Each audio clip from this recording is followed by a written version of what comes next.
환자분들께서 얼굴이 하얘가지고 저한테 오시는 증상들이 몇 개가 있어요. 죽을 병일까봐. 특히 근육이 여기저기 떨릴 때. 인터넷 찾아보면 이게 뭐 루게릭병이다, 뭐 이거의 전조다, 뭐 무서운 얘기가 그냥 깔려 있어요. 그런 근육 떨림이 진짜 루게릭병의 전조 증상일까요? 오늘 한번 알아봅시다.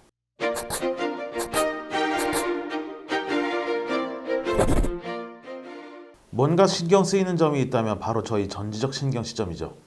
오늘도 뇌에 팍 꽂히는 이야기 시작합니다. 인터넷 찾아보면 이게 뭐 루게릭병이다, 뭐 이거의 전조다, 뭐 무서운 얘기가 그냥 깔려 있어요. 특히 우리 국어로 된 자료일수록 그런 무서운 얘기들이 깔려 있죠. 여기저기 근육이 살짝 탁탁탁탁 튀는 걸 어려운 말로 속상연축이라고 해요. 뭐 한자로 찾아보니까 이거는 빠를 속, 이거는 윗상, 이건 비틀릴 연, 이거는 단축될 축. 그래서 그냥 빠른 속도로 비틀리면서 단축된다. 그러니까 움찔움찔 튄다. 결국 그런 뜻인데 이게 어떤 정도 의미를 가진 증상인지가 중요하겠죠. 일단 우리 몸에 어떤 증상이 의미가 있다라고 하려면 최소한 48시간은 지속돼야 됩니다. 48시간 지속 안 되고 뭐 몇 시간 그러다 말고 또 며칠 돼야 또 몇 시간 그러다 말고 뭐 그런 거는 별로 의미는 없어요, 사실. 네, 속상연축이 뭔지 이렇게 말로만 하니까 잘 감이 안 오시죠. 그래서 실제로 어떤 모습으로 떨리는 게 속상연축인지 알려드리려고 비디오를 준비했습니다. 보시면 이제 혓바닥이 있는데 뭐 징그럽긴 한데 좀 봐주세요. 이게 제일 잘 나왔더라고요. 이렇게 꼬물락꼬물락 이렇게 탁탁탁탁탁탁 움직이는 거, 이런 걸 속상연축이라고 해요. 여하간 48시간 이상 지속돼야 의미가 있습니다. 그러니까 뭐 갑자기 뭐 멀쩡하게 살다가 뭐 여기저기 톡톡 한번 튀었다. 그리고 한동안 괜찮다. 이런 거에 겁먹으실 필요는 전혀 없는 거죠. 다른 증상도 마찬가지예요. 뭐 기침 한번 했다고 폐렴이라고 생각하지는 않잖아요. 근데 이 근육 떨림은 그렇게 생각하시는 분들이 종종 있어서 오늘 얘기를 준비를 한 거예요. 이 속상연축은요, 대부분 다발성이에요.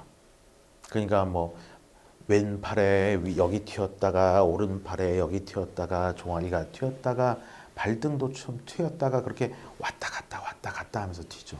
물론 그 근육이 많을수록 튈 가능성은 높아요. 그래서 두꺼운 근육이 있는 뭐 허벅지, 엉덩이 이런 데가 좀 더 잘 나타나는 편인 것 같아요. 뭐 하여튼 전신적으로 나타날 수 있고 얼굴에도 나타날 수 있는데 속상연축이 다발성으로 나타나는 경우는 일단은 전신적 요인입니다.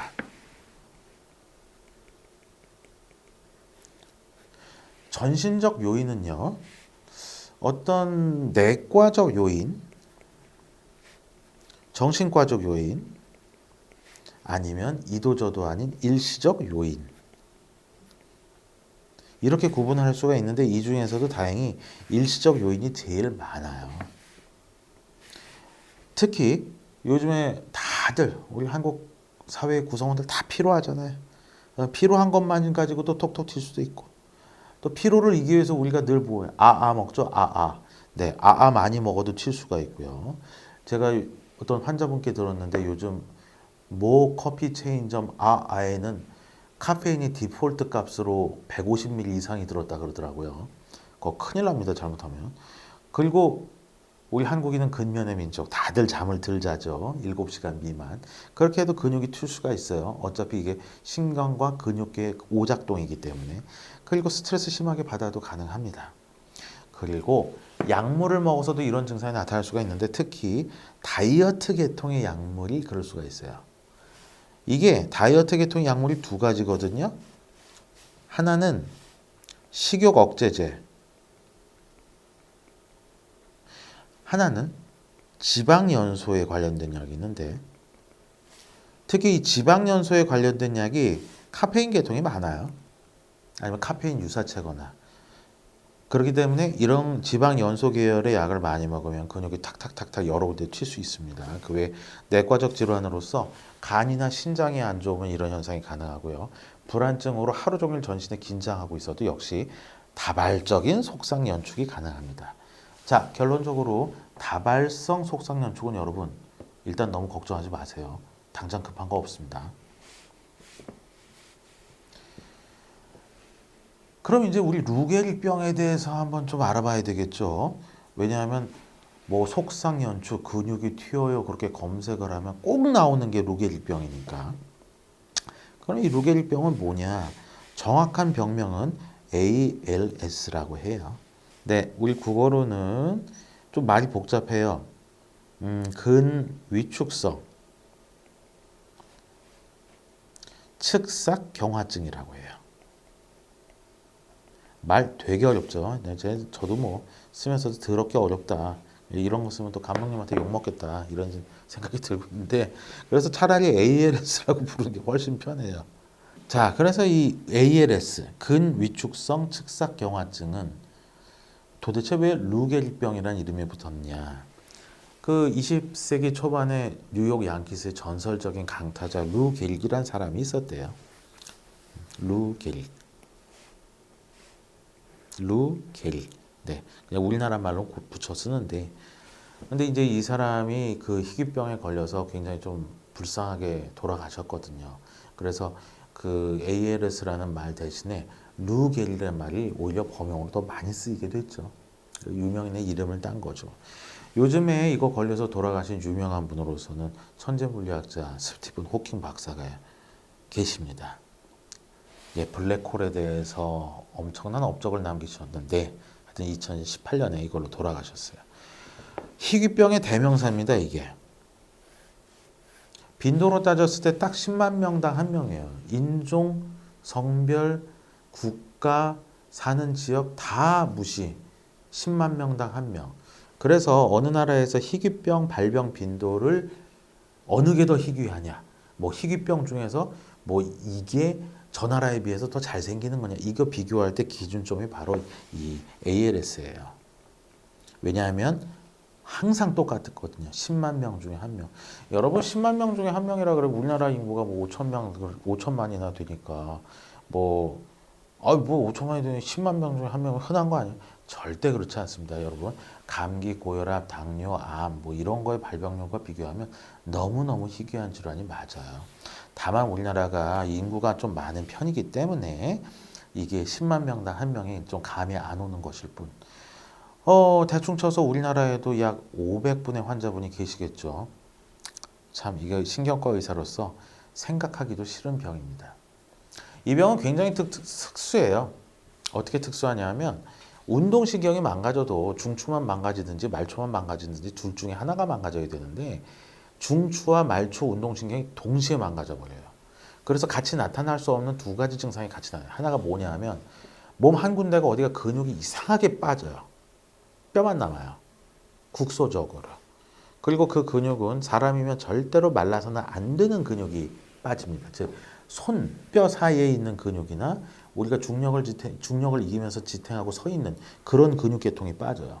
동시에 그 근육이 빠지는 동시에 중추신경계가 망가지면서 나타나는 뻣뻣함까지 나타나요. 보통 말초신경 질환으로 마비가 된다면 이렇게 헐렁헐렁 하거든요. 근데 이 루게릭병은 이게 힘은 못 주는데 뻣뻣하긴 해요. 그래서 근위축도 되고 뻣뻣한 것까지 나타나고 이런 조합은 이 루게릭병 하나밖에 없습니다. 그래서 사실 좀 제대로 트레이닝 받은 신경과 의사라면은 이 병 보자마자 알아요. 그러면 이 병을 왜 검사를 하냐? 혹시라도 낫는 병일까봐. 그러니까 혹시라도 낫는 병인데 우리가 루게릭으로 잘못 진단했을까봐 검사를 하긴 해요. 루게릭 때 속상연축이 아예 없진 않아요. 하지만 그것은 분명히 국소적입니다. 근육이 마르는 부위만 튀어요. 그리고 아까 말씀드렸던 다른 동반 증상이 있어야죠. 그래서 그냥 이게 막 짜깁기 해서 무슨 이상한 종교의 경전 만들듯이 다발성 속상연축은 루게릭이 절대 아닌데 거기서 다발성 빼버리고 속상연축 루게릭 이렇게 해가지고 잘못된 지식을 적어놓은 문서들이 너무너무 많아요. 그래서 환자분들이 불안감에 떠시죠. 근육만 떨면. 그래서 근육이 여기저기 꿈틀거려도 너무 놀라지 마시고 여기저기 튈수록 안심하세요. 안심해야 되니까 녹색으로 할게요. 여기저기 튈수록 안심해야 됩니다. 그리고 근육이 여기저기 튀면 일단 며칠 쉬어봐야죠. 근데 휴식이란 거 아마 막연할 겁니다. 뭐가 잘 쉬는 건지. 휴식에는 우리가 지금 한국인이 못하는 게 두 가지가 있거든요. 이게 세 끼 식사. 죄송해요. 오타가 났어요. 세 끼의 식사. 아침 다 안 먹죠? 아침을 안 먹으면 몸이 굉장히 긴장을 해요.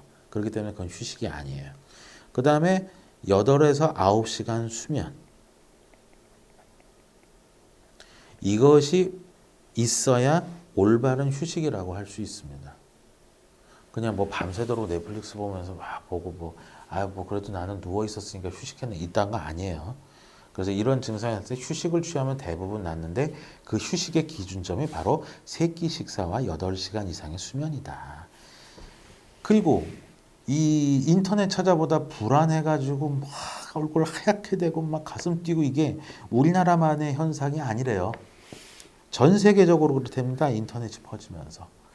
그래서 원래 영어에서 히포콘드리아시스라는 병이 있어요. 이게 건강염려증이라는 병이에요. 일종의 불안증이죠. 자, 근데 요즘에는요, 인터넷 검색하다가 쓸데없는 정보 보고 마음이 불안해져요. 그래서 앞에 이 하이포를 빼버리고 앞에 우리 사이버 할 때 사이버를 붙여서 사이버 콘드리아시스란 말을 얼마 전에 실제로 만들어서 영미권 사람들이 쓰고 있다고 합니다. 또 우리 알고리즘에 문제가 있어요. 뭐 여러분 뭐 유튜브도 보고 하면 내가 보고 싶어 하는 것만 계속 틀어주잖아요. 그러니까 내가 불안한 컨텐츠 보고 있으면 계속 불안한 것만 틀어준다니까요. 보고 있으면 이상한 정보 하나씩 걸려들고 또 사람의 뇌는 그렇게 예외적인 이상한 거에 과민 반응을 일으키게 돼 있거든요. 그러니까 계속 알고리즘 타고 있으면 점점 보고 싶은 것만 보면서 불안해져요. 그래서 올바른 건강 정보가 정말로 중요한 21세기라고 할 수 있습니다. 자, 결론적으로 몸 여기저기 튈 때 절대 놀라지 마세요. 일단 이틀 동안 잘 먹고 잘 쉬어보세요. 대부분 없어집니다.